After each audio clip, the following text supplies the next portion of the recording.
prepare yourself for it. And just, when it's happening, you're just gonna have to realize that it's over. And I'm mentally, been saying this since before the season started. So I guess in some way I probably already have mentally prepared for the end, but I don't know how it's gonna hit me once that final game hits.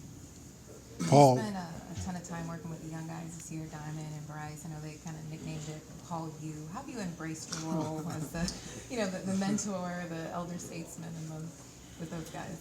Well, it's been fun for me, just to, just sharing a lot of what my experiences have been throughout my career. And, you see these guys come in and they're way down the year, and, they're learning how to be a pro. And, for a guy who's played a long time in this league, I like to just, be a guy that kind of share, some of the things that it takes to, maintain in this league, to survive in this league, because you gotta understand, each and every year there's gonna be new players, and I've seen guys who come in and don't develop the right habits from the beginning, and pretty soon they're out the league. So that's just what I try to share with the young guys, as they come in, because I've seen a lot of guys come and go.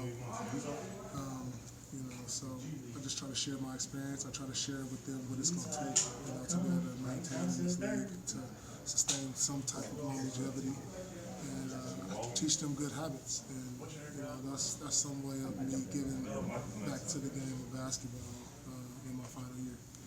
Paul, when Draymond kind of just said stuff to you, yeah. That's not a subject.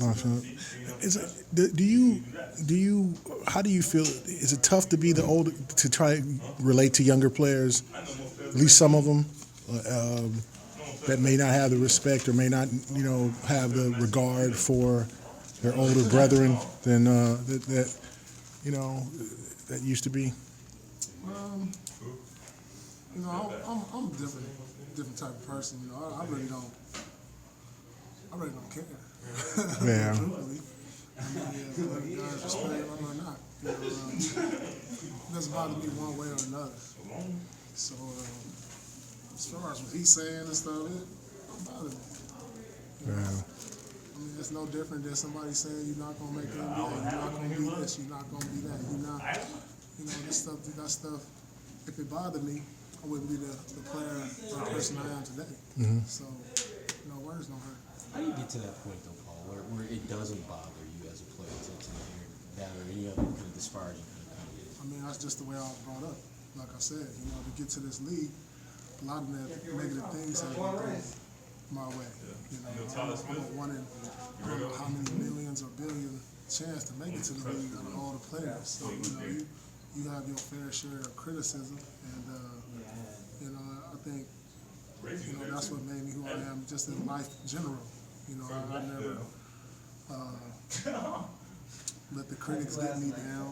I never let the coaches or the writers or the reporters say things bad about me. I never let that get me down.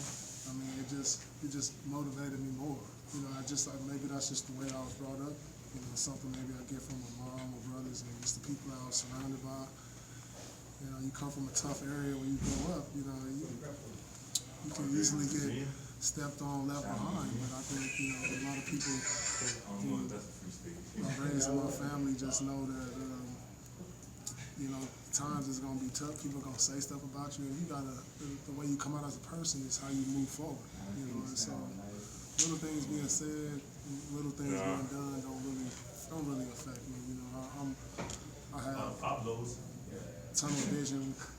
I'm gonna just try to keep pushing forward and just not be fazed by all this. I'm still gonna move the same way I move. I mean, I'm still gonna do the same things, whether people like it or not.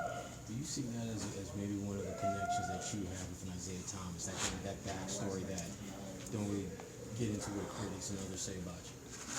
I mean, at some point, man, when you make it to this level, you don't have critics. I mean, you're talking about the ultimate level of professional athleticism of basketball. So I'm sure everybody in this room has been through something, and the ones who go even further continue to dismiss those distractions.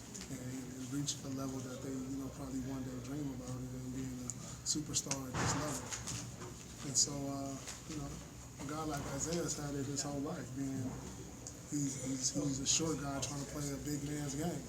And so the critics were probably always there since the beginning he picked up the basketball. What's the most important piece of advice or something that you learned as a Celtic that you would pass on to someone who else who's going to be kind of the face of the franchise like Isaiah is right now? Always have respect for the game. Always have respect for your teammates and organization. And in saying that, I mean, when you're a face of a franchise, you hold huge responsibilities. And it carries on far beyond basketball. You have huge responsibilities not only to the organization, but I try to tell these guys, your family also. You represent a number of people. So my word of advice is just respect your position. And if you do that, then everything else will fall in place, and you won't be subject to negative press all the time, maybe sometimes, but press that you don't really need. Mentally, you said you got used to the finality of it. Have you got used to almost the celebratory side of it? They got the truth headbands, and I know on the road they've got fans behind the bench screaming for you. Have you kind of embraced that side of it? I didn't really expect no farewell tour. I didn't expect that. I just, for me to come back, I'm enjoying what goes on, behind the scenes that a lot of people don't get to see. Being in the locker room, stories with my teammates, the plane, the dinners on the road. That's the stuff that I'm enjoying the most. Practice, whenever my opportunity, my numbers come up again. So it's cool, people get a chance to recognize what I've been able to do, see them in the stands, or, like you said, the headbands. I think that's all cool and dandy and all, but like I said, I didn't really expect a farewell tour. This is my farewell tour is my time with my teammates, and soaking that up, these last moments with them.